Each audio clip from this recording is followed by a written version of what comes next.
আসসালামু আলাইকুম প্রিয় লিসেনার্স, আশা করছি আপনারা সবাই ভালো আছেন। আজকে আপনাদের মাঝে আবারও ফিরে আসলাম রাত 11টা বাজে একটি সত্য বইয়ের ঘটনা নিয়ে। প্রিয় লিসেনার্স, অত্যন্ত আনন্দের সাথে জানাচ্ছি যে আজকে একটি লোমহর্ষক ভয়ঙ্কর ঘটনা আপনাদের মাঝে আমরা উপস্থাপন করতে পারবো। তাই অনুরোধ থাকবে যে আজকের এই ঘটনাটি কোনো রকম স্কিপ না করে পুরোটা শোনার জন্য।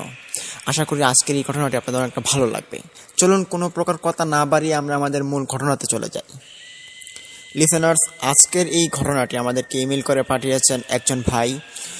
ইমেলে যেভাবে লেখা আছে আমি ঠিক সেভাবেই আপনাদের মাঝে উপস্থাপন করার চেষ্টা করছি।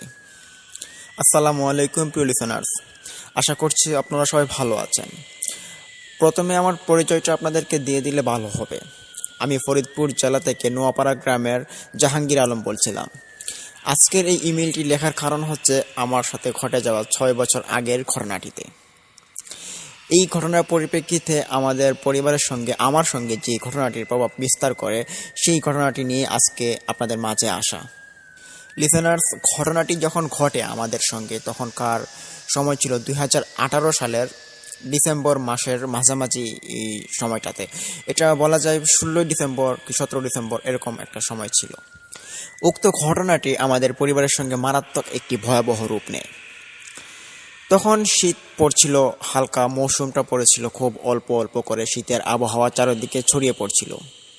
এমনই একটি সময়ে আমাদের বাড়ির সামনে একটা দিঘি ছিল। ওই দিঘির মধ্যে আমরা প্রতিদিন গোসল করতাম। আমাদের বাড়ির যে মহিলা পুরুষ ধরে ছোট বাচ্চারা বৃদ্ধ বয়সের লোকেরা সবাই মিলে ওই পুকুরেই গোসল করতাম। এটিকে বলা যায় যে আমাদের যে একটা গোষ্ঠী ছিল ওই গোষ্ঠী মিলে পুরো একটি দিঘির উপরে, দিঘি কেন্দ্রিক একটি জায়গার উপরে আমরা গোসল, তারপর হাত মুখ ধোয়া এটা আমরা সেরে নিতাম। তো আমাদের বাড়ি হচ্ছে গ্রামে। ওই গ্রামের যে একটা অবস্থানটা, এটা যারা যারা আপনারা গ্রাম থেকে শুনছেন তারা হয়তো বুঝতে পারবেন যে এই গ্রামের মধ্যে একইভাবে একই দিঘিতে কিন্তু মানুষজন সব গোসল করে থাকে, হাত মুখ সব কিছু একটাতেই করে থাকে। তেমনি আমরাও করেছিলাম। আমরা বরাবরের মতো ওই দিঘিতে স্নান করতাম, তারপর হাত মুখ সব কিছু ওখানে শেষ করতাম। এমনইভাবে আমরা ওখানে যাতায়াত করে থাকতাম। একদিন ওখানে ঘটে কি, আমাদের গোষ্ঠীবর্গের একজন চাচাতো ভাই, সে একটা ব্যবসা করত। ওই ব্যবসা থেকে যখন রাত্রিবেলা সে বাড়িতে ফিরে আসছিল তখন সে নাকি দেখতে পায় যে ওই দিঘির ভিতরে পানির মধ্যে কেউ একজন ভেসে আছে, তাকে হাত ইশারা করে ডাকছে। সে এটা দেখতে পেরে ওখান থেকে দৌড় দিয়ে বাড়িতে চলে আসে, এসে আমাদের সবাইকে খুলে বলছে। আমরা তখন ওর কথাটাকে কাকতালীয়ভাবে ফেলে দিই। বললাম যে তোর হয়তো মনে কোনো ভুল হবে, এটা তো হতে পারে না, কেননা এই দিঘিতে আমরা প্রতিদিনই গোসল করি, এটা তো কাকতালীয় বিষয় হবে।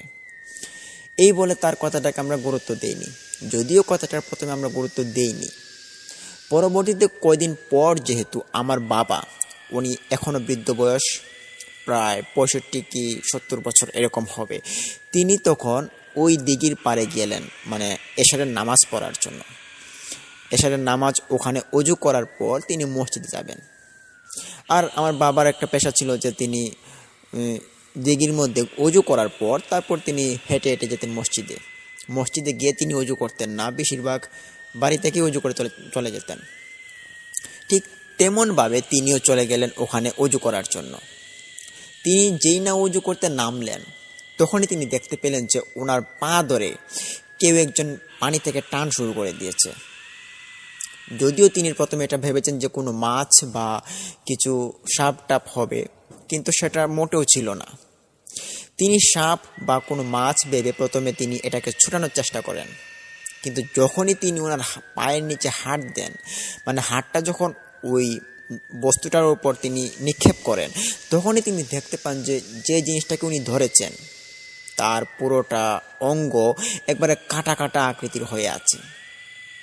আমার বাবা তখন ওখান থেকে লাফিয়ে লাফিয়ে উঠে আসার চেষ্টা করেন, কিন্তু ওনাকে পিছন দিক থেকে টেনে হিঁচড়ে নিয়ে যাচ্ছে এরকম একটা অবস্থা।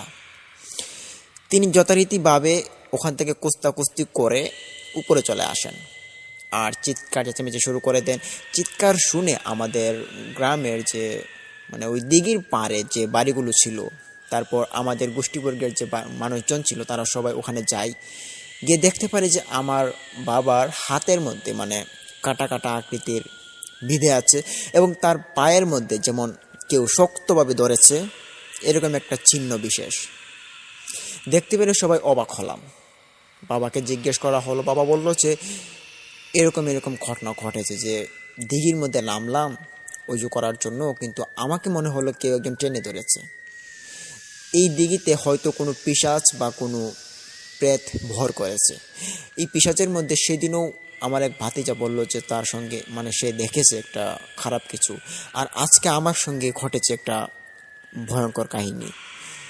যাই হোক, এই দিঘিতে আপনারা আর কেউ আসবেন না, এটা আমার আব্বু জানিয়ে দেন যে সবাইকে, বলে যে এই দিঘিতে এখন মানে কারো না আসাটাই ঠিক হবে।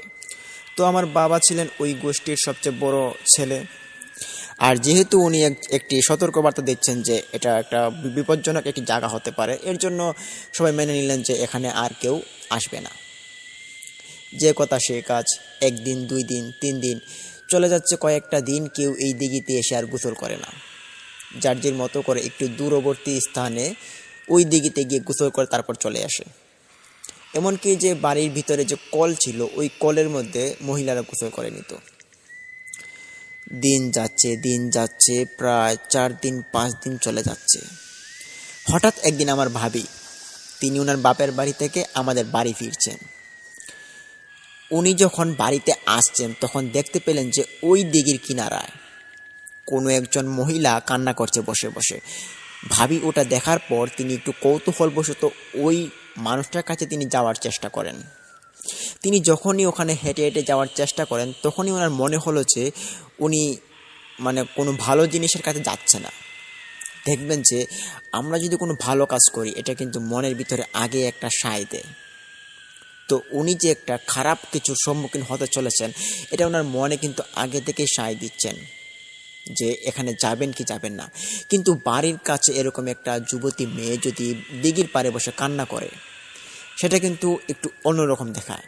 আর ভাবিও এই বিষয়টা জানতেন না যে আমার আব্বুর সঙ্গে এই ঘটনাটা যেটা ঘটে গিয়েছিল। জানতেন যদি তাহলে ওখানে যেতেন না। তো তিনি ওখানে গেলেন। আস্তে আস্তে করে যখন ওই মেয়েটার কাছে গিয়ে তিনি ডাক দিলেন যে এই মেয়ে তুমি কে, এখানে বসে কান্না করছো কেন, বাড়ি কোথায় তোমার? যখনই মেয়েটা তার মুখ ভাবির মুখের দিকে তাকালো তখনই ভাবি ওখান থেকে লাফ দিয়ে দিঘিতে পড়ে গেল। তিনি দেখতে পেলেন যে এই মেয়েটার মুখের মধ্যে বাজেভাবে রক্ত বইছে এবং তার চুলের যে অংশগুলো ছিল ওগুলোর দিয়ে রক্ত টপ টপ করে পড়ছে। এরকম ভয়াবহ একটি মেয়েকে দেখার পর ভাবির হুঁশ ছিল না। তিনি পানিতে পড়ে গেলেন। পানির শব্দ শোনা মাত্রই ওখান থেকে একজন পুরুষ, সে হয়তো যাচ্ছিল রাস্তা দিয়ে, সে দৌড়ে আসে। ভাবলো হয়তো যে দিঘিতে কেউ কি চুরি করছে নাকি। এসে দেখতে পারে যে ভাবি পানিতে পড়ে আছে। তখন ভাবিকে বললেন যে কি হয়েছে ভাবি আপনার, আপনি এখানে পড়ে আছেন কেন রাত্রিবেলা? তখন বলে যে এখানে একজন মেয়ে বসে আছে, আপনি একটু দেখেন তো ওই মেয়েটাকে। তখন ওই লোকটাও দেখতে পারে যে হ্যাঁ সত্যি ওখানে একটা মেয়ে বসে আছে, সে কান্না করছে। বলে যে আপনাদের বাড়ির হয়তো কেউ হবে। বলে যে না, এটা আমার বাড়ির কেউ হতে পারে না, এই মেয়েটার মুখ দিয়ে রক্ত বইছে, আপনি তাড়াতাড়ি এখান থেকে চলে আসুন, এটা খুব বিপজ্জনক কিছু হতে পারে। ভাবির কথা শুনলেন না ওই লোকটা। তিনি বললেন যে এটা আমাদের এলাকারই কেউ হতে পারে, এটাকে দেখার দায়িত্ব আমাদের, চলুন এটাকে আমরা দেখার চেষ্টা করি। তখন ভাবিকে সাথে করে নিয়ে ওই লোকটা ওই মেয়েটার নিকট যায়। যখনই মেয়েটার নিকট যাবে, মেয়েটার মানে পিছনে গিয়ে সে হাত দিবে, তখনই মেয়েটা অদৃশ্য হয়ে পড়ে। এই অদৃশ্য হয়ে যাওয়াটা তাদের কাছে বেশ ভয়ানক ঠেকে। তারা ওখান থেকে দৌড়ে বাড়িতে চলে আসে। এসে বলে যে এখানে একটা মেয়েকে দেখা গিয়েছিল, ওই মেয়েটা ওখানে বসেছিল, বাট আমরা যখন ওই মেয়েটার পিছনে গিয়ে ধরার মুহূর্তের মধ্যেই সে উধাও হয়ে গেল। আর এরই আগে ভাবির সঙ্গে ঘটেছে একটি খারাপ ঘটনা। তিনি দেখতে পেলেন যে এই মেয়েটার মুখটা, এবং দেখার পর তিনি ওখানে পিছন থেকে পড়ে গেলেন। শুনতে পারে আমাদের গোষ্ঠীবর্গের সবাই, তারপর এলাকার সব মানুষই এটা জানাজানি হয়ে পড়ে। এলাকার সব মানুষ তখন ওই দিঘিটার উপর মানে আসা যাওয়া কম করতেন এবং দিনের বেলাও মানুষ ওখান দিয়ে যেতেন না। যেহেতু আমাদের বাড়ির পাশে ছিল ওই দিঘি, আমাদের মাঝে মধ্যে ওখান দিয়ে যেতেই হতো। আমাদের গোষ্ঠীবর্গের কিছু মানুষ ওই দিঘির পাড় দিয়ে যাতায়াত করতেই হতো, কেননা আর অন্য কোনো পথ দিয়ে ওখানে আমাদের বাড়ি থেকে বের হওয়ার কোনো রাস্তা নেই।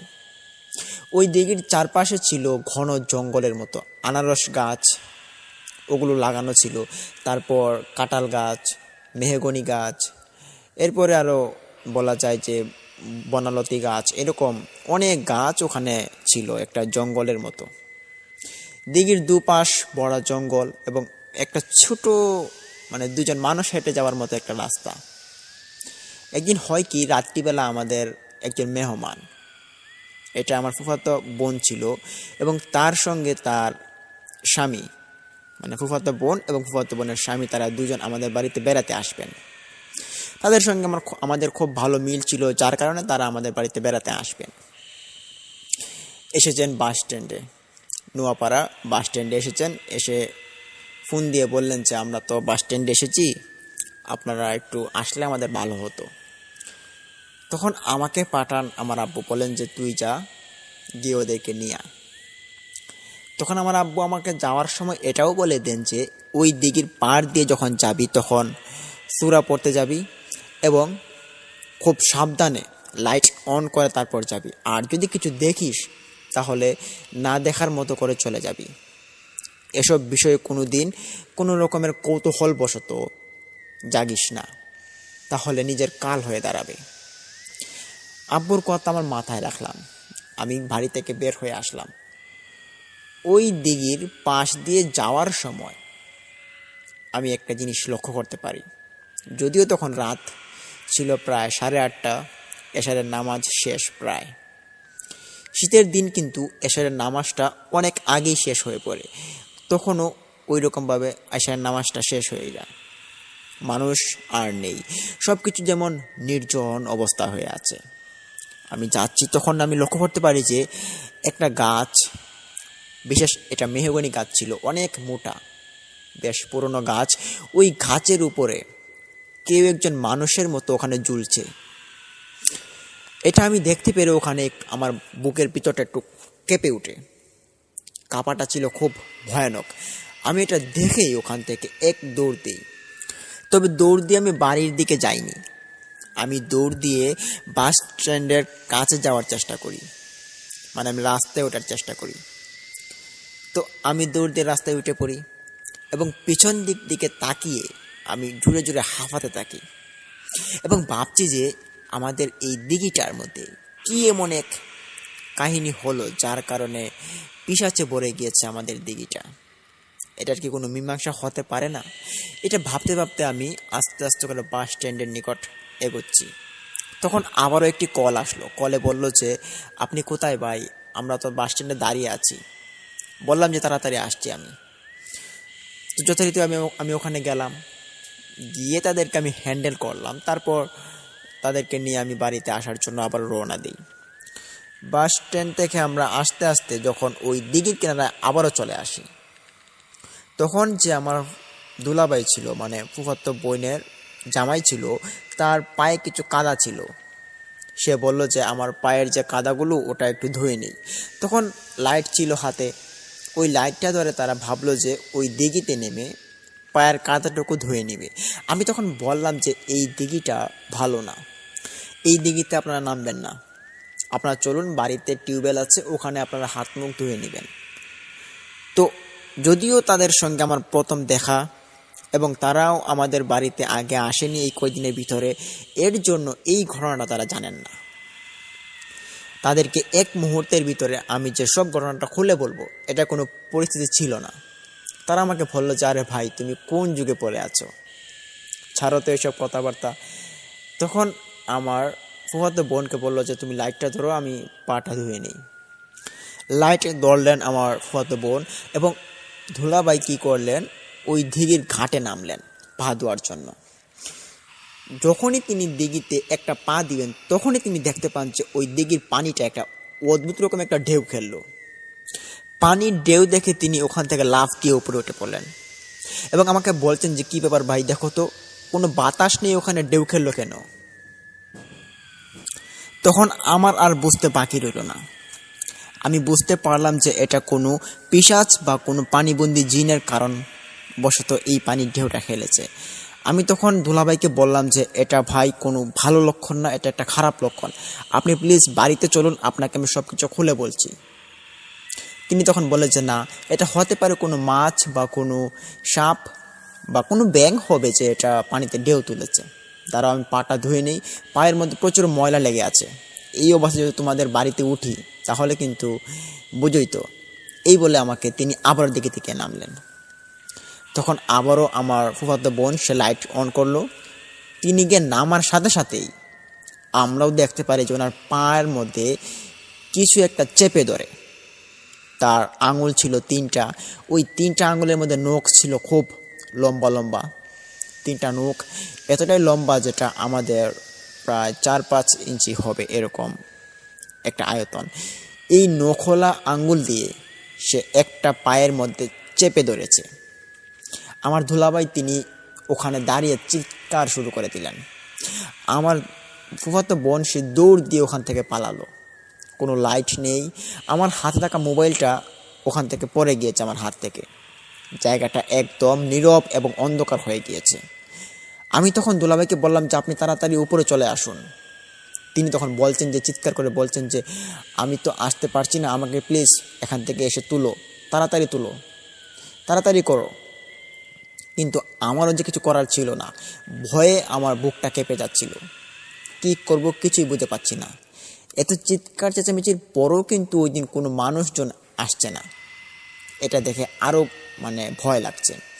তখন দুলাভাইয়ের কাছে আমি যাওয়ার চেষ্টা করি, যেহেতু আমাদের বাড়ির মেহমানদের প্রতি একটি দায়িত্ব থাকা দরকার।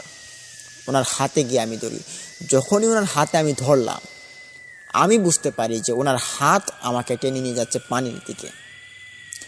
তখন ওনার হাতটা আমি ছাড়ানোর চেষ্টা করি খুব জোর দিয়ে। যদি ওনার হাতটা আমি ছাড়িয়ে দেই, উনি গিয়ে পড়ে যায় পানিতে। ওনার পানিতে পড়ে যাওয়ার সাথে সাথে পানিতে বড় রকমের একটা আওয়াজ হয়। ওই আওয়াজের পরেই একটা মানুষ ওখান থেকে দৌড়ে আসছে, আমি দেখছিলাম। সে এসে আমাকে বলছে যে কি হয়েছে আপনার? আমি বললাম যে দেখুন না, আমার দুলাভাই ওখানে পড়ে গিয়েছে, তাড়াতাড়ি একটু তুলুন। তখন ওই লোকটা আর আমি মিলে ওনাকে পানি থেকে তোলার চেষ্টা করি, কিন্তু মনে হচ্ছে যতই আমরা ওনাকে টান দিচ্ছি পানি থেকে, ততই কেউ একজন পানির নিচে তাকে টেনে নিয়ে যাচ্ছে। খুব ভয়ঙ্কর একটা পরিস্থিতি তখন দাঁড়ায়। এটা দেখার পর আমরা তাকে তোলার জন্য অনেক চেষ্টা করছি, চিৎকার চেঁচামেচি কত কিছুই করছি। তারপর আস্তে আস্তে 1-2 করে মানুষ জড়ো হয়, তারা সবাই এসে দেখতে পারে যে এই অবস্থা। তখন সবাই মিলে আমার দুলাভাইকে ওখান থেকে তোলার চেষ্টা করে। তখন এক পর্যায়ে ওনাকে তোলা হয়, একবারে প্রায় শরীরটা আদামরা হয়ে গিয়েছে। ওই দুলাভাইকে তখন উপরে এনে রাখা হয়। ওনার পায়ে আমরা দেখতে পারি যে বড় বড় নখের আঙুলের আঁচড়, এবং সারা শরীরে যেমন কেউ একজন খামচে দিয়েছে এরকম একটা অবস্থা। ওনার যে প্যান্ট ছিল, তারপর শার্ট, ওগুলোকে ছিঁড়ে দিয়েছে, এরকম একটা অবস্থা, নখ দিয়ে আঁচড় দিয়েছে। ওই আঁচড়গুলো আবার কাপড় কানা হয়ে শরীরের মধ্যে গিয়ে লেগেছে, এরকম একটা বাজে অবস্থা। উনি তখন চিৎকার করে করে কান্না করছেন, বলছেন যে আমার সঙ্গে এটা কি ঘটে গেল, এটা আমি তো বুঝতে পারছি না। তখন আমরা সবাই দেখতে পারি যে আমার দুলাভাইয়ের প্যান্ট এবং শার্ট ওটা একবারে রক্তমাখা হয়ে আছে এবং খুব বাজে অবস্থায় তিনি পড়ে আছেন মাটিতে। তারপর আমরা ওনাকে বাড়িতে নিয়ে আসি। আসার পর ডাক্তার ডাকা হয়, ওনার চিকিৎসা চলে। এভাবে 3 দিন 4 দিন চলে যায়। তখন আর কিছু ঘটেনি, উনি সুস্থ হতে থাকেন। 3-4 দিন পর একটা দিন আসে, তখন ওই দিনটা ছিল শুক্রবার। ওই দিন ছিল আবার আমাবস্যার দিন। ওই আমাবস্যার দিনে চাঁদ ছিল পুরোটা গোল আকৃতির। ওই আমাবস্যার রাতে নাকি দেখা যায় পিশাচ বা জিনেরা রাত্রিবেলা বিচরণ করে থাকে। ওই রাত্রিবেলা আমার একজন চাচি ছিলেন, উনি ঘুমাচ্ছেন। ওনার ঘর ছিল একটা টিনের ঘর। ওই টিনের ঘরের পাশে একটা ছোট্ট একটা জানালা ছিল। ঘুমানোর সময় তিনি ওই জানালাটা লক করতে ভুলে গিয়েছেন। উনি শুনতে পান যে ওই জানালার পাশ দিয়ে কেউ হাঁটাহাঁটি করছে। তো ওই হাঁটাটা ছিল এই মাটি দিয়ে যদি কেউ কোনো বাচ্চা হেঁটে যায় তার টাপ টাপ শব্দ হবে, এরকম শব্দ হচ্ছে, খুব ভয়ানক। তখন আমার চাচি তিনি ওইটা দেখার জন্য জানালাটা খুলে তিনি দেখতে পারেন যে ওনার জানালার সামনে দিয়ে কালো একটা পিশাচের মতো, খুব বিশ্রী বাজে অবস্থায় একজন মানুষের মতো সে হাঁটাচলা করছে, এদিকে যাচ্ছে ওদিকে যাচ্ছে। তবে জানালার সামনেই একবার ও পাশে যাচ্ছে একবার ও পাশে যাচ্ছে। এটা দেখতে পেরে আমার চাচি তখন পিছন দিক থেকে আবার বিছানায় ফিট হয়ে পড়েন। যদিও তিনি জ্ঞান হারাননি, তিনি আবার ওটা দেখার জন্য ইশারা আবার ওদিকে নেন। দেখতে পারেন যে ওই পিশাচটা ওখানে হাঁটাচলা করছে। চাচি তখন কিছু না ভেবে চিৎকার শুরু করে দিলেন। ওনার চিৎকার শুনে আমাদের বাড়ির সকল লোক ওনার ঘরের সামনে চলে আসে। আসার পর বললাম যে কি হয়েছে। বলে যে ওই জানালার পাশে একটা পিশাচ বা কোনো ভূত এরকম একটা কিছু ওখানে হাঁটাচলা করছে, খুব ভয় লাগছে। তখন চাচিকে বললাম যে কোন জানালা দেখি তো। তখন ওই জানালাটা ছিল, আমরা দেখতে পারি ওই দিঘির পাশ দিয়ে, দিঘিটা ছিল উত্তর পাশে, ওই উত্তর পাশে ছিল ওই জানালাটা। তখন আমরাও বুঝতে পারি কিছুটা যে এটা হতে পারে ওই পিশাচটা পানি থেকে উঠে এসেছে এবং বাড়িঘরেও এখন হাঁটাচলা করছে। ভয়ের আতঙ্ক পুরো বাড়িতে ছড়িয়ে পড়েছে আমাদের। তো যথারীতিভাবে আমরা সবাইকে সান্ত্বনা দিয়ে আবারও ঘুমাই। আমাবস্যার রাত, ওই রাতে তো বিচরণ করবে, এটা স্বাভাবিক। এটা সবাইকে বুঝ দিই যে কেউ যদি কোনো রকম কিছু দেখো তাহলে ওটা দেখে কোনো রিয়্যাক্ট করবে না। যাই হোক, এটা আমাদের কোনো ক্ষতি করবে না। এইটা সান্ত্বনা নিয়ে আমরা বাড়িতে সবাই আবার ঘুমিয়ে পড়ি। কিন্তু তখনও আমাদের মাথায় আসছে না যদি আমরা এটার কোনো ভালো সমাধান করতে পারি তাহলে হয়তো আমরা এটা থেকে মুক্তি পেতে পারি। কিন্তু এরই আগে যে ঘটনাটি ঘটে আমাদের সঙ্গে, এটি একটি আমাদের বোকামির ফল হয়ে দাঁড়ায়। আমরা আবারও ঘুমিয়ে পড়ি ওই আমাবস্যার রাতে। তখন রাত্রিবেলা আমার এক ছোট ভাই, তার নাম নাহিদ, সে ঘর থেকে বের হয়ে যায়। কি কারণবশত ঘর থেকে বের হয়েছে এটা কেউ জানে না। সে ঘর থেকে বের হয়ে কি কারণে গিয়েছে, কি করেছে বাইরে, এটা আমরা কেউ বুঝতে পারিনি। সকালবেলা আমরা উঠে দেখতে পারি যে তার লাশ আমাদের উঠোনে পড়ে আছে। এটা সর্বপ্রথম দেখতে পারে আমার বাবা। তিনি ঘর থেকে বের হয়েছেন ফজরের নামাজ পড়ার জন্য। তখনই দেখতে পারেন যে ভাইয়ের লাশ মাটিতে পড়ে আছে উঠানে। দেখতে পেরে তিনি চিৎকার শুরু করেন। আমরা সবাই ঘর থেকে বেরিয়ে এসে দেখতে পারি যে আমার ছোট ভাইয়ের লাশ ওখানে পড়ে আছে। দেখতে পেরে আমাদের বাড়ির সকল মানুষের কান্নার রোল পড়ে যায়। পুরো এলাকা থেকে মানুষ আমাদের বাড়িতে এসে জড়ো হয়। এসে দেখতে পারে যে ছোট্ট 9 বছরের বাচ্চাটা এভাবে মরে পড়ে আছে, তাকে কেউ হত্যা করেছে। হত্যাটা খুব ভয়ানক ছিল। তার পুরো শরীরের মধ্যে লম্বা লম্বা নখের আঁচড় এবং মুখের মধ্যে কেমন জানি কাঁটা দিয়ে যেমন বিন মেরেছে, এরকম একটা অবস্থা। দেখে বোঝা যায় স্পষ্ট যে এটা একটা পিশাচের হাতে মৃত্যু হয়েছে। আর তার ঘাড়ের মধ্যে একটা 2টা বিশেষ ফুটো ছিল। তো ওই ফুটোগুলো যে কিসের ছিল সেটা আমরা বুঝতে পারিনি। তার এই মৃত দেহটাকে সবাই বুঝতে পারে যে তাকে কোনো পিশাচ বা কোনো প্রেত তাকে হত্যা করেছে, এটা ভেবে সবাই। তখন যথারীতিভাবে তাকে আর কোনো রকমের দেরি না করে তাকে দাফন দিয়ে দেওয়া হয়। তাকে দাফন দেওয়া হয় ওই দিঘির দক্ষিণ পাশে একটি ছোট্ট একটি জায়গাতে। ওই জায়গাতে যখন তাকে দাফন দিয়ে আমরা সবাই বাড়িতে চলে আসি, তখন রাত 7টা বাজে, সন্ধ্যার পরপরই। তখন আমরা আমাদের ওখান থেকে কিছু লোকজন দেখতে পারে ওই দিঘিতে কেউ একজন মহিলা দিঘিতে বেশে বেশে সাঁতার কাটছে। তার সাঁতারটা খুব ভয়ানক। তার একটা ঢেউয়ে যেমন দিঘির পাড় ভেঙে ভেঙে যাবে, এটা অনেক মানুষ আমরা দেখতে পারি। কিন্তু তখন ওখানে আর কিছু করার ছিল না আমাদের। আমরা তখন সবাই বাড়িতে চলে আসি। বাড়িতে এসে বাড়ির যে চাচারা ছিলেন, তারপর জ্ঞানী লোকজন ছিলেন, তারা সবাই সিদ্ধান্ত নিলেন যে এই যে বিষয়টার একটা হস্তক্ষেপ করা দরকার। না হলে এই বিষয়টার পরিলক্ষিতে আমরা অনেকেই মৃত্যুবরণ করতে পারি। তারপর এই যে ভয়ের যে একটা ভীতিকর ভাব, এটা আমাদের মন থেকে কোনোদিন যাবে না। এই ভেবে আমরা চিন্তা করি যে ভালো একজন তান্ত্রিককে এনে যদি এইটার কোনো সমাধান পাওয়া যায় তাহলে আমরা এটাই করব। তখন আমার বাবা বললেন যে আমাদের ফরিদপুর জেলার এই কি যেন জায়গাটার নাম ছিল, ওই জায়গাতে একটা ভালো তান্ত্রিক থাকে একটা জঙ্গলের ভিতরে। ওনাকে গিয়ে যদি বলা হয় তাহলে উনি আসতে পারেন এবং উনি আমাদেরকে সাহায্য করতে পারবেন বলে আমার বাবা ধারণা দেন। তো পরদিন সবাই যান, 4-5 জন গিয়ে ওই তান্ত্রিকের কাছে গিয়ে সবকিছু ঘটনা খুলে বলেন। তান্ত্রিক বলল যে পরদিন রাত্রিবেলা সে আমাদের বাড়িতে আসবেন। তো ওই দিনের আগে রাত্রিবেলা আমার চাচা একজন স্বপ্নে দেখেন। সবাই তখন ঘুমিয়ে গেছেন।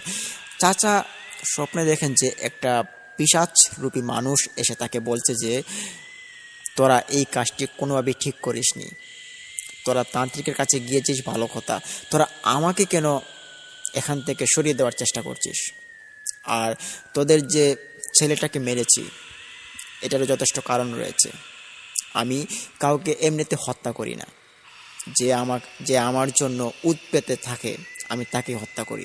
তোরা যদি কেউ আমাকে মানে এখান থেকে যদি ছাড়ানোর চেষ্টা করিস তাহলে তোদের সবগুলোর খবর আছে, একটাকেও ছাড়বো না। এই বলে ওই পিশাচটি হাসতে হাসতে সে স্বপ্ন থেকে বিদায় নিল। দেখতে পেরে চাচা আমার দৌড় দিয়ে বিছানা থেকে নেমে বাড়ির উঠোনে তিনি চিৎকার শুরু করে দেন। বলেন যে কোনো তান্ত্রিক আনা দরকার নেই, কোনো কিছু আনতে হবে না, পিশাচ যেরকম আছে তেরকম থাক। আশ্চর্য বিষয়, সারাদিন বললেন যে একটা তান্ত্রিক এনে ওই পিশাচটির কোনো হস্তক্ষেপ করবেন। রাত্রিবেলা বলছেন যে পিশাচ তাড়ানোর জন্য কোনো তান্ত্রিককে আনতে হবে না। জিজ্ঞেস করা হলো যে কি হয়েছে আপনার? তখন চাচা বলেন যে আমি একটা স্বপ্ন দেখেছি, এই স্বপ্নটা দেখার পর আমার মনে হলো এই পিশাচটি আমাদের ভালো চায়। যদি আমরা এই পিশাচটির কোনো ক্ষতি করি তাহলে আমাদের উল্টো ক্ষতি করে নিবে। তখন আমরা সবাই বললাম যে এটা কি করা হতে পারে? পিশাচ তো আমাদের এক ছোট ভাইকে মেরেই ফেলেছে, এখন আমাদেরকে যে মারবে না এটার কি গ্যারান্টি? তারপর সে যেভাবে বিচরণ করে থাকে এটা তো খুব অস্বাভাবিক, তাকে যে করেই হোক ওখান থেকে তাড়াতে হবে। তখন চাচার বিরুদ্ধে গিয়ে আমাদের 3-4 জন চাচা এবং আমরা কিছু ভাই ব্রাদার তারা সবাই মিলে ওই তান্ত্রিককে গিয়ে নিয়ে আসলাম পরদিন রাত্রিবেলা। তান্ত্রিক তখন আসার পরেই বুঝতে পারলো যে এই বাড়িতে পিশাচের আগমন ঘটে প্রতি রাতে। তিনি তখন বলেন যে তোদের এই বাড়িতে প্রতিদিন রাত্রিবেলা একটি পিশাচ ঘোরাফেরা করে। যদিও তোরা দেখেছিস কিনা আমি জানি না, এই রাত্রিবেলা পিশাচটি একটি দিঘি থেকে আসে। এটি একটি পানিবন্দী পিশাচ।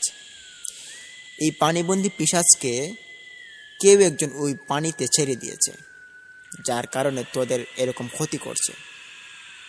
এটা কি করে সম্ভব হতে পারে? পানিবন্দী পিশাচকে কেই বা ছাড়বে আমাদের এই দিঘিতে? তখন তান্ত্রিক বলেন যে তোমাদের দিঘিটার কাছে আমাকে নিয়ে যাও।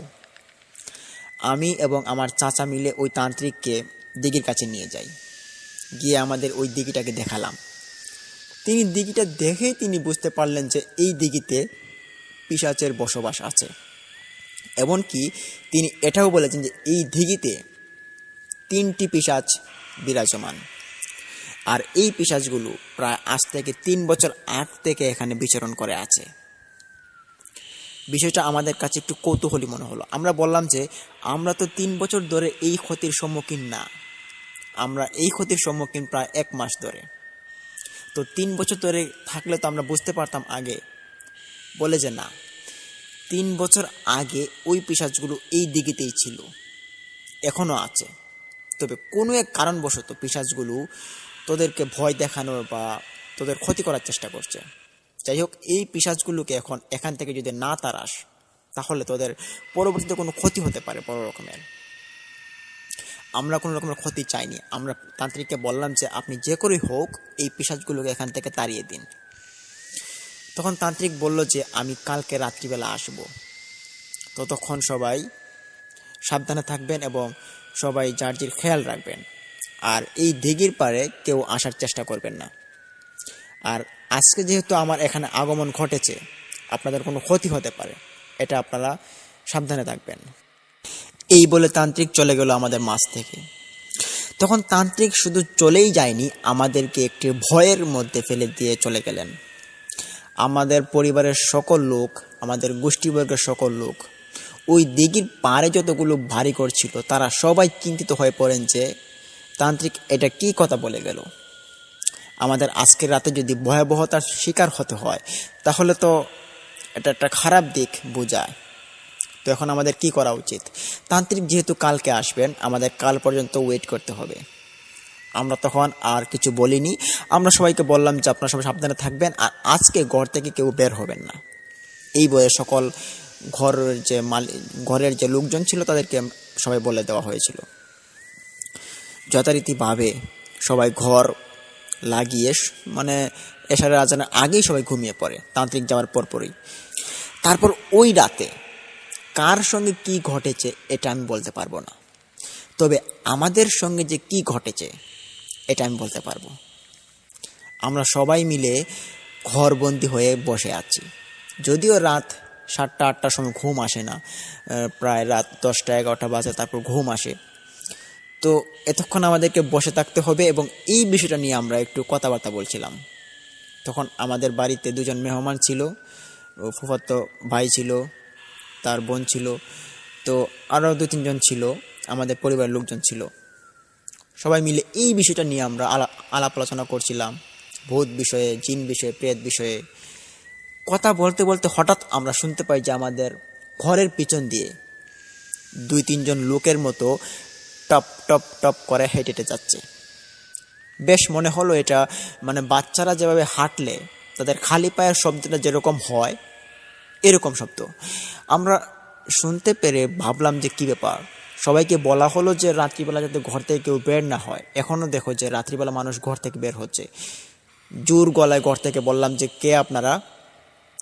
বাইরে না বলা হয়েছে যে যাতে ঘর থেকে কেউ বের না হয়, আপনারা বের হলেন কেন? তাড়াতাড়ি বাড়িতে যান।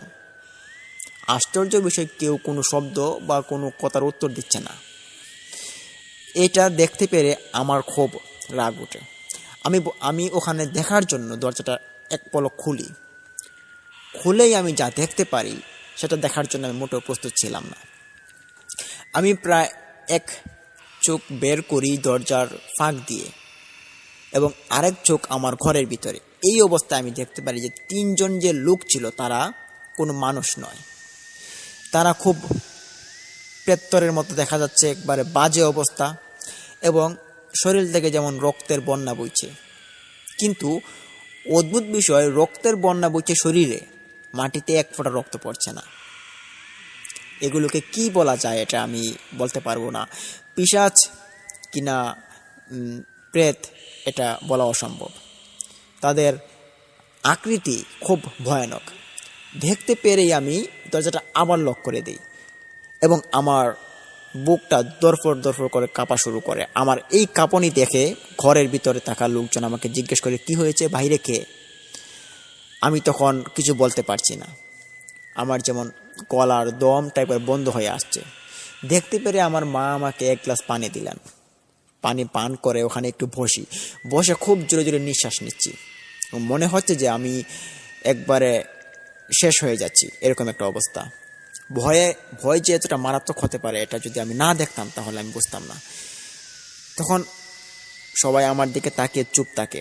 তারা বুঝতে পেরেছে যে আমি কোনো পিশাচকে দেখতে পেরেছি। আমি যখন ঠান্ডা হই তখন সবাই আবারও জিজ্ঞেস করে যে কি দেখেছো বাইরে? বললাম যে 2-3 জনের পায়ের পাড়া দিয়ে যাচ্ছিল আমাদের বাড়ির পিছন দিকে। যখনই দরজা খুলি তখনই দেখতে পারি যে তাদের শরীর থেকে রক্ত বইছে, কিন্তু কোনো রক্ত গিয়ে মাটিতে পড়ছে না। তারপরে এটাও দেখতে পারি যে তাদের মুখ ছিল খুব বাজে এবং খুব বিশ্রী। আমি এটা কোনোদিন দেখিনি আগে। খুব ভয়ানক তারা। তাদেরকে এভাবে বিগড়ে দেওয়াটা আমাদের ঠিক হয়নি। তখন আমরা সবাই বুবা হয়ে বসে আছি, কারো মুখে কোনো শব্দ নেই। তখন শুনতে পারি যে পিছন দিক থেকে খালি শুধু আওয়াজ আর আওয়াজ, হেঁটে যাচ্ছে, এরকম একটা অবস্থা। এই অবস্থাতে আমাদের শান্তি কোথায় থাকে? তখনই আমরা শুনতে পারি যে আমাদের চাচার ঘর থেকে আমাদের চাচাতো বোন সে চিৎকার করে ওঠে। তার চিৎকার শুনে আমরা ঘর থেকে বের হতে চাইব, কিন্তু বের হতে মানা। বলা হয়েছে যে রাত্রিবেলা যাতে কেউ ঘর থেকে বের না হয়, সাবধানে থাকার জন্য। তখন আমাদের ঘর থেকে আমার ভাই চিৎকার দিয়ে বলল যে কেউ চিৎকার দিও না, ঘরেই থাকো সবাই। কিন্তু ওই মেয়েটা সে চিৎকার, অনবরত চিৎকার চিৎকার চিৎকার শুরু করে দিয়েছে। তার চিৎকার তার মাও থামাতে পারছে না। কি আশ্চর্য ব্যাপার, সে চিৎকার করছে কারণ কি আমরা কিন্তু কিছুই জানি না, তবে সেও কিছু একটা দেখেছে। এটা আপনারা জানতে পারবেন পরবর্তীতে। তো আমাদের সঙ্গে রাত্রিবেলা এই ঘটনাটা ঘটে, আমাদের ঘুমটা হারাম হয়ে যায়। আমরা তখন এরকমভাবে আকুতি মিনতি করছি যে কিভাবে মুক্তি পাওয়া যায়, কি করা যায়, এই বিষয়টা নিয়ে আমাদের কি করা উচিত, এইটা নিয়ে। তখন সারা রাত আমরা শুনতে পারি যে আমাদের ঘরের পিছন দিয়ে হাঁটাচলা করছে। এইভাবে রাত অনেকটা হয়ে যায়। তো ঘরে বিদ্যুৎ ছিল না, এই অবস্থার মধ্যে একটা মোবাইলের মধ্যে চার্জও ছিল না। হঠাৎ শুনতে পাই যে আমাদের দরজার মধ্যে কেউ যেন নক করছে। আশ্চর্য বিষয়, দরজায় আবার কে নক করছে এত রাত্রিবেলা? ঘর থেকে জিজ্ঞেস করা হলো, আমার মা জিজ্ঞেস করলেন যে কে বাহিরে? কোনো শব্দ নেই। আবারও নক করছে দরজা, খুব জোরে জোরে। তখন আমি জিজ্ঞেস করলাম যে কে বাহিরে? কোনো শব্দ নেই, শুধু খালি দরজা নক করছে। কি ব্যাপার, এটা কে হতে পারে? দরজা শুধু নক করছে কিন্তু কোনো শব্দ করছে না। আমার বাবা তখন বললেন যে কেউ শব্দ করবা না, সবাই চুপ করে বসে থাকো। আমার বাবা তখন কিছু সূরা পাঠ করলেন এবং ঘরের চার কোণে তিনি ফু দিয়ে দিলেন। কিন্তু অনবরত ওই দরজাটা টোকাতে থাকে। কিন্তু হঠাৎ আমরা দেখতে পারি যে ওই দরজার নক করাটা ছেড়ে দিয়েছে। তখন আমার বাবা ওখানে বসে পড়েন, বসে দেখছেন যে আর কি দরজায় নক করেন কিনা। তখন না, দরজায় আর নক করে না, তবে শোনা যাচ্ছে আমাদের চাচির ঘরে দরজার নকের শব্দ। চাচির ঘরে দরজা নক করছে। চিৎকার দিয়ে আমার বাবা বলে উঠল যে দরজা কেউ খুলবে না। চাচি তখন ওখানে ঘুমিয়েছিল, তিনি শুনতে পাননি ওই দরজার নকটা। এই রাত্রিবেলার ঘটনাটা আমাদের সঙ্গে আমাদের আওতা ভিত্তিতে যেটা ঘটে এটা আমরা দেখতে পারি। দরজা নক করার জন্য আরও 2-3 বার এসেছিল। আমরা একইভাবে সূরা পাঠ করেছি এবং এটা থেকে কি করে মুক্তি পাওয়া যায় এই বিষয়টা নিয়ে আমরা একটু চিন্তা করছিলাম অনবরত। রাত ঘুম নেই, হঠাৎ ফজরের আজানের ধ্বনি পড়ে। সবাই একটু খুশি হই এবং ভাবলাম যে এখন ফজরের আজান দিয়ে দিয়েছে, হয়তো পিশাচগুলো এখন আর আমাদেরকে ডিস্টার্ব করবে না। তো আমরা ফজরের আজানের পরেও কিন্তু বের হইনি। আমরা ভাবলাম যে ভোরের আলো ফুটলে তারপর ঘর থেকে বের হব। তখন আমার আব্বু তিনি ঘরের ভিতরে অজু করে তিনি নামাজ পড়ে নিলেন। ভোরের আলো ফুটে তখন আমরা দেখতে পারি যে উঠোনের মধ্যে অনেক মানুষের সমাগম শুরু হয়ে গেছে ওখানে। এবং এরই মধ্যে দিঘির দক্ষিণ পাশ দিয়ে একজন মহিলা, ওই মহিলার বাড়িতে বেশিরভাগ মানুষ ওখানে সমাগম হয়ে আছে। আমাদের বাড়িতেও কিছু মানুষ এসে জিজ্ঞেস করছে যে কি ব্যাপার, আপনাদের বাড়িতে নাকি রাত্রিবেলা কিছু একটা ঘটেছে। বললাম যে হ্যাঁ, তবে আপনাকে কে বলেছে? বলে যে শুধু আপনাদের কি, ওই দক্ষিণ পাশে গিয়ে দেখুন, ওই মহিলার বাড়িতে খুব খারাপ ঘটনা ঘটেছে। বলি যে কি ব্যাপার, ওই মহিলার বাড়িতে কি ঘটেছে? এটা দেখার জন্য আমরা আমাদের বাড়ি থেকে কিছু জন লোক ওই মহিলার বাড়িতে যাই। গিয়ে জিজ্ঞেস করলাম যে কি হয়েছে চাচি আপনার? তখন চাচির মুখ থেকে, চাচির ঘরের ফ্যামিলির যে মানুষগুলো ছিল তাদের কাছ থেকে আমরা শুনতে পারি যে তারা যখন রাত্রিবেলা ঘুমিয়েছিল তখন তারা দেখতে পায় তাদের ঘরের পিছন দিকে কেউ একজন হাঁটাচলা করছে, ঠিক আমাদের ঘরের পিছনে যেরকম হাঁটাচলা করেছে। তারা তখন বুঝতে পারে কোনো একটা চোর বা কোনো ডাকাত হবে। তাদের ঘরে আবার 3-4 জন ছেলেও ছিল, বেশ সাহসী এবং মনোবল ছিল তাদের, যে যদি কোনো চোর বা ডাকাত হয় তাহলে এগুলোকে সামাল দেওয়ার মতো তাদের অস্ত্র তারপর ছেলেরা ছিল। তখন তারা করে কি, রাত্রিবেলা নাকি তাদের 3-4 জন ছেলে ওখান থেকে ঘর থেকে বের হয়ে ওটা দেখার জন্য যায়। যখনই ওই পিশাচগুলোকে তারা দেখতে পারে, ওগুলোকে নাকি তারা আঘাত করার জন্য এগিয়ে যায়। তখনই তার 2 ছেলের হাতে অবশ হয়ে পড়ে। তো এতটা অবশ হয়, সারা রাত তারা চিৎকার চেঁচামেচিতে তারা কাটিয়ে দেয় সারাটা রাত। যদিও এটা সকালবেলা তাদের ঠিক হয়ে যায়, 8টা ওই অবস্থা ছেড়ে দেয়। তো সারা রাত তারা এভাবে চিৎকার চেঁচামেচি করতে থাকে। এই একটা ভয়ানক পরিস্থিতি তাদের সঙ্গে ঘটে। এরই মধ্যে তারা আরও কিছু দেখতে পায় যে ওই পিশাচগুলোর অবস্থান, তারা একটু পর পর এখান দিয়ে যায় ওখান দিয়ে যায়, এই অবস্থা। তখন আমাদের বাড়ির কিছু মানুষকে জিজ্ঞেস করা হলো, যে একটা মেয়ে চিৎকার করেছিল, তাকে জিজ্ঞেস করা হলো, বলে যে সেও দেখেছে এরকম পিশাচ রাত্রিবেলা ওখান দিয়ে হাঁটাচলা করছে। বেশ ভয়ানক একটা রাত গিয়েছে আমাদের বাড়ির যে এই সীমানাটা। তারপর ওই দিঘির যে আশপাশের বাড়িগুলো ছিল, ওই সবগুলো বাড়িতেই কিন্তু পিশাচগুলো আগমন করেছে। তো আমরা বলছিলাম যে আজকেই এই পিশাচগুলোর শেষ দিন, আজকে তান্ত্রিক আসুক, তান্ত্রিক আসার পর ওই পিশাচগুলোকে কিভাবে কি করতে হয় এটা আমরা দেখে নিচ্ছি। তখন ওই সন্ধ্যাবেলা আমরা এবং আমাদের কিছু ভাই চলে গেলাম ওই তান্ত্রিকের বাড়িতে। তান্ত্রিকের বাড়ি ছিল খুব ভিতরে, একটি পাহাড় পাড়ি দিয়ে, তারপর একটি জঙ্গল পাড়ি দিয়ে একটা গুহার মতো, ওইটার মধ্যে সে একটা ঘর বানিয়েছে, কুড়ের ঘর, ছন দিয়ে একটা ঘর। ওই ঘরের মধ্যে গিয়ে দেখতে পারি যে সে যজ্ঞ বসে আছে, এবং তার ঘরের মধ্যে মানুষের কঙ্কালের মতো কিছু একটা, এটা কঙ্কালেই 2-1টা পড়ে আছে। দেখতে খুব ভয়ানক তার ঘরটাও। তখন আমরা গিয়ে তাকে সম্মান সহিত বললাম যে, বাবা, আপনাকে আমরা নিতে এসেছি, আপনি ইমিডিয়েটলি আমাদের বাড়িতে আসুন।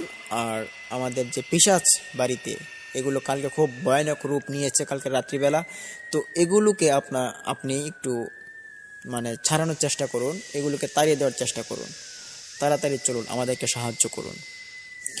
তখন তান্ত্রিক তার যজ্ঞ ভঙ্গ করে এবং আমাদের দিকে তাকায়, বলে যে কি হয়েছে। দেখেই চিনতে পারলো যে আমরা কালকে তাকে নিতে এসেছিলাম এবং আমাদের বাড়িতে সে গিয়েছিল। সে বলল যে, ও তোমরা এসেছো, হ্যাঁ আমি যাব, তবে আরো কিছুক্ষণ পর, তো রাতটা আর একটু হোক, অন্ধকার হোক, তারপর যাব। তখন বললাম যে এই রাত্রিবেলার ঘটনাগুলো সবকিছু খুলে বললাম, যে পিশাচগুলো হাঁটাচলা করেছে। তখন তান্ত্রিক বলল যে, তোমরা বাড়িতে যাও, আমি আসবো একটু পর, আর তোমরা সাবধানে থেকো, আর যা কিছু বলার আমি তোমাদের বাড়িতে গিয়েই বলবো। তখন আমরা সবাই বাড়িতে চলে আসি। তান্ত্রিকের জন্য ওয়েট করছিলাম আমরা সবাই ঘরের ভিতরে এবং উঠোনের মধ্যে। সব মানুষজন তখন আমাদের বাড়িতে চলে আসে। ওই দক্ষিণ পাশ দিয়ে, পশ্চিম পাশ দিয়ে যতগুলো বাড়ি ছিল, এই 1-2টা, তো খুব কমই বাড়ি ছিল, জায়গা ছিল বেশ বড় বড় এবং বাড়ি ছিল খুব ছোট ছোট। তারা সবাই চলে আসে আমাদের বাড়িতে। এসে সবাই একসাথে জড়ো হয়ে এই বিষয়টা নিয়ে আমরা গল্প করছিলাম এবং আলাপ আলোচনা করছিলাম, এবং তান্ত্রিক যে আসবেন, কি করবেন, এটা নিয়েও আমরা কথাবার্তা বলছিলাম। তখন হঠাৎ দেখতে পারি যে তান্ত্রিক এসে হাজির। তিনি বলছেন যে, তোমরা কি সবাই ঠিক আছো? বললাম যে হ্যাঁ ঠিক আছি। তো তান্ত্রিক বলে যে, তোমাদের সাথে রাত্রিবেলা কি ঘটনা ঘটেছে? সব ঘটনা খুলে বললাম। আমার বাবাও বলেছেন এরকম ঘটনা। তখন তান্ত্রিক বলে যে, তোমরা ভালো করেছো যে কেউ ঘর থেকে বের হওনি। যদি কেউ বের হইতা তাহলে তোমাদের কারো না কারো ক্ষতি সে করতই, আর এটা সে ক্ষতি করার জন্যই এভাবে কালকে রাত্রিবেলা বের হয়েছে। যাই হোক, আজকের পর থেকে আমি কথা দিচ্ছি যে তাই পিশাচগুলো আর আপনাদের ক্ষতি করতে পারবে না। তো তান্ত্রিকের কথায় আমরা অনেকটা আশ্বস্ত হলাম এবং তান্ত্রিককে আমাদের মনোবলটা অনেক শক্ত করে দিলাম, যে তান্ত্রিকের কারণে আমরা আজকে হয়তো ভয় থেকে বাঁচতে পারবো।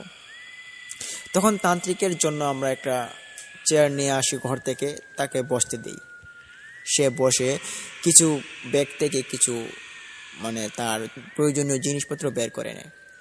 বের করে সুজা বলল যে আমাকে দিঘির দিকে নিয়ে যাও। তখন তাকে দিঘিতে নিয়ে যাওয়া হয়। আমার বাবা এবং আমার চাচা দুজন মিলে ওই তান্ত্রিককে আমাদের ওই দিঘিতে নিয়ে যান। তান্ত্রিক তখন পিছন দিক থেকে ফিরে বললেন যে খবরদার আমার পিছনে পিছনে কেউ আসার চেষ্টা করবে না, আর আমার পিছনে যদি কেউ আসো তাহলে তার ক্ষতি হতে পারে। তিনি এই বলে আমার চাচা এবং আমার বাবাকে নিয়ে দিঘিতে রওনা দিলেন, এবং আমরা যারা যারা ছিলাম তারা দূর থেকে দাঁড়িয়ে দাঁড়িয়ে দেখছিলাম ওই তান্ত্রিকের কর্মকাণ্ডগুলো। তখন আমরা দেখতে পারি তান্ত্রিক যখন ওই দিঘির কাছে যান তখনই ওই দিঘির পানিটা একবারে এতটা ঢেউ উঠে যে ঢেউটা কোনো স্বাভাবিক ঢেউ না। এটা গাঙের মধ্যে যে ঢেউটা উঠে, বাতাস প্রচুর পরিমাণে বাতাস বইলে যে ঢেউটা উঠবে, মানে 1 ফিট উপর পর্যন্ত এরকম একটা ঢেউ উঠে। ঢেউটা বেশ ভয়ানক দেখাচ্ছিল। আমরা শুধু ঢেউটাই দেখেছি অনেক পেছন থেকে। দেখতে পারি যে প্রায় 15 থেকে 20 মিনিট ওই তান্ত্রিক ওখানে কাজকর্ম করে, তার ব্যাগ থেকে কিছু একটা বার করে এবং আলোর মতো মনে হয় এটা একটা মোমবাতি জ্বালিয়েছিল, তারপর তার কাজকর্মগুলো করেছিল। আমার বাবা এবং আমার চাচা সাইডে দাঁড়িয়ে দাঁড়িয়ে দেখছেন। তারা সব দেখছেন যে তান্ত্রিক কী করছেন এবং তাদের সামনে কী ঘটছে। তখন সব ঘটনাগুলো তারা পরিসমাপ্তি করার পর আমাদের কাছে আসে। এসে তান্ত্রিক বলে যে আজকে থেকে আপনারা ওই পিশাচ মুক্ত, আজকে থেকে ওই দিঘিতে আপনারা গোসল করতে পারেন এবং এই দিঘিতে আপনাদের আর কোনো সমস্যা হবে না। তো আপনারা এখন নিশ্চিন্তে থাকতে পারেন, আর এই সমস্যাটা থেকে আপনারা এখন আজ থেকে মুক্তি। তখন তান্ত্রিকের কথা শুনে আমাদের অনেকটা ভালো লাগলো। তান্ত্রিক আমাদের কাছ থেকে বিদায় নিয়ে চলে গেল। আর আমার বাবা এবং আমার চাচা ওনারা ভয়ে থরথর করে কাঁপছে। তাদের কাঁপুনি দেখে আমরা একটু অবাক হলাম। আব্বুকে জিজ্ঞেস করলাম যে আব্বু কী হয়েছে। তাদের মুখ থেকে কোনো কথা বের হয় না, চাচার মুখ থেকেও কোনো কথা বের হয় না। এভাবে একটা দিন চলে যায়, তারা কোনো কথা বলে না। তান্ত্রিকের নিকট যাই, গিয়ে বললাম যে তান্ত্রিক বাবা, আপনি তো বাবা এবং চাচার সঙ্গে ছিলেন, তো তারা আজকে কোনো রকমের কথা বলছে না। আপনার সঙ্গ থেকে আসার পর একদিন পর্যন্ত কোনো রকমের কথাই বলছে না, এর কারণ কি? তখন তান্ত্রিক বলে যে কথা বলবে, তারা খুব ভয় পেয়েছে, যার কারণে তাদের এই একটা ভয়ের যে অনুভূতিটা এটা এখনো যাচ্ছে না। তো ভয়ের অনুভূতিটা গেলে তারপর তারা ঠিকই কথা বলবে। তো আমরা যখন এই তান্ত্রিকের কাছ থেকে আসলাম তখনও দেখতে পারি তারা কথা বলতে পারছে না। সন্ধ্যার পরপরই তারা আস্তে আস্তে করে কথা বলতে পারে। তখন তাদেরকে জিজ্ঞেস করা হলো যে আপনারা কি দেখেছেন এবং কেন আপনারা কথা বলতে পারছেন না, আবার কেন এত ভয় পাচ্ছেন, রাত্রিবেলা সারা রাত কেন কাঁপলেন, এভাবে সারাদিন কাঁপছেন, এখনও কাঁপছেন, কারণ কি? তখন আমার আব্বু সব ঘটনা খুলে বলেন যে যখনই তান্ত্রিকের নিকট তারা যান তখন তান্ত্রিক কিছু একটা মন্ত্র পড়ে। ওই মন্ত্র বলে পানিতে বড় রকমের ঢেউ উঠে তাদের সামনে। ওই ঢেউয়ের মধ্যে থেকে 3টা পিশাচ ভেসে আসে তাদের সামনে। ওই 3টা পিশাচকে তারা সামনে থেকে দেখতে পারে এবং ওই পিশাচগুলোর সঙ্গে তান্ত্রিক কথা বলেছে এটাও তারা দেখতে পারে। তখন তাদের শরীর নাকি থরথর করে কাঁপছে এবং এই ভয়টা তাদের এখনও রয়েছে। পিশাচগুলো বলেছিল যে তারা এখানে থাকতে চায়। তান্ত্রিক বলল যে তোরা এখানে থাকতে পারবি না, এর কারণ হচ্ছে তোরা মানুষের ক্ষতি করছিস, একটা বাচ্চাকে মেরে ফেলেছিস, এর পরবর্তীতে তোরা মানুষের বাড়িতে গিয়ে ভয় দেখাস, তোরা এখান থেকে চলে যা, না হলে আমি তোদেরকে আমার মন্ত্র বলে তোদেরকে আটক করে নিয়ে চলে যাব। এখন তোরা কি চাস বল, তোরা কি আমার মন্ত্র বলে আটক হতে চাস নাকি এখান থেকে তোরা স্বেচ্ছায় চলে যেতে চাস? পিশাচগুলো তখন বলে যে আমরা চলে যাব, ঠিক আছে, আপনি আমাদেরকে আটকাবেন না, তবে আপনাকে আরও একটা কথা বলবো যে এই যে দিঘিতে আমরা এসেছি, এই দিঘিতে আসার পরবর্তীতে মানুষজন এই দিঘিতে অনেক রকমের খারাপ কাজ করেছে। এই খারাপ কাজগুলোর কারণে আমরা তাদের নিকট এসেছি। এটার মধ্যে প্রথমত পড়েছে তারা ওই দিঘির যে কোনো জায়গায় প্রস্তাব করে দিয়েছে এবং প্রস্তাব করে যে তারা দিয়েছে আমরা ওখানে বসতাম, আড্ডা দিতাম, রাত্রিবেলা তারা ওখানে প্রস্তাব করেছে এবং তারা নানান রকমের কর্মকাণ্ড ওখানে করেছে। এরকম আর কি তারা বলেছিল। তো এই কথাগুলো শোনার পর তান্ত্রিক বলল যে এটা তারা করবেই, তাদের উচিত ছিল যে তারা ভালো কোনো জায়গাতে, নীরব কোনো জায়গাতে তারা তাদের বসবাস স্থাপন করার। আর ওই তান্ত্রিক দেখেই বুঝতে পারছেন যে এটি একটি পানিবন্দী পিশাচ, কেননা ওই পানিবন্দী পিশাচগুলোর শরীর থেকে রক্ত ক্ষয় ক্ষয় হয়ে পড়ে এবং তাদের রক্তগুলো মাটিতে ভয় না, তাদের পুরো শরীরের মধ্যেই নিমিষে উধাও হয়ে যায়। তখন ওই পিশাচগুলোকে বলল যে তোরা তো পানিবন্দী পিশাচ, এখন কোন নদীতে যাবি? বলে যে আমরা এখন দেখি যে যদি কোনো নির্জন কোনো পুকুর পাই তাহলে ওইটাতে আমরা যাব, আর এখান থেকে আমরা চলে যাব, আর কোনো মানুষের ক্ষতি করব না, আর আপনি আমাদেরকে ছেড়ে দিন। তখন তান্ত্রিক বলল যে ঠিক আছে, তোদেরকে ছেড়ে দিলাম, তোরা চলে যা, আর এখানে কোনোদিন ভুলেও আসতে পারবি না। তখন সবাই মাফ চেয়ে ওখান থেকে চলে যায় এবং পরবর্তীতে তাদের এরকম ভয়ের একটা অনুভূতি সৃষ্টি হয় এটা দেখার পর। লিসেনার্স, এই ছিল ঘটনাটি কেমন লাগলো? ভালো লাগলে অবশ্যই লাইক দিন, কমেন্ট করুন, শেয়ার করে বন্ধুবান্ধবদের মাঝে ছড়িয়ে দিন এবং অবশ্যই আমাদের এই ইউটিউব চ্যানেলটিকে সাবস্ক্রাইব করে পাশে থাকা বেল আইকনটি অন করুন, যাতে আমরা ভিডিওগুলো আপলোড করার সাথে সাথেই আপনারা নোটিফিকেশন পেয়ে যান। লিসেনার্স, এই মুহূর্তে আরও একটি কথা বলবো, যেটি হচ্ছে আমাদের এই চ্যানেলটির বিষয়ে। এই চ্যানেলে আমরা প্রতিদিন সত্য নির্ভর ভয়ের ঘটনা আপলোড করে থাকি। আপনারা চাইলে আপনাদের সাথে ঘটে যাওয়া, আপনাদের পরিচিত কারোর সাথে ঘটে যাওয়া সত্য বইয়ের ঘটনা আমাদেরকে পাঠাতে পারেন। আমাদের ডিসক্রিপশন বক্সে আমাদের ইমেল অ্যাড্রেস দেওয়া আছে, হোয়াটসঅ্যাপ নাম্বার দেওয়া আছে। আপনারা চাইলে লিখে বা রেকর্ড করে উভয়ভাবে আপনারা আমাদেরকে পাঠাতে পারেন। আর অবশ্যই আমাদের চ্যানেলটিকে আরও বলতে যাবো যে সাবস্ক্রাইব করুন এবং পাশে থাকা বেল আইকনটিকে অন করুন। তো লিসেনার্স, এই মুহূর্তে আপনাদের মাঝ থেকে আমি বিদায় নিচ্ছি। ততক্ষণ সবাই ভালো থাকুন, সুস্থ থাকুন এবং দেখা হচ্ছে কাল কোনো নতুন একটি এপিসোড নিয়ে। তো ততক্ষণ সবাই ভালো থাকুন। আসসালামু আলাইকুম।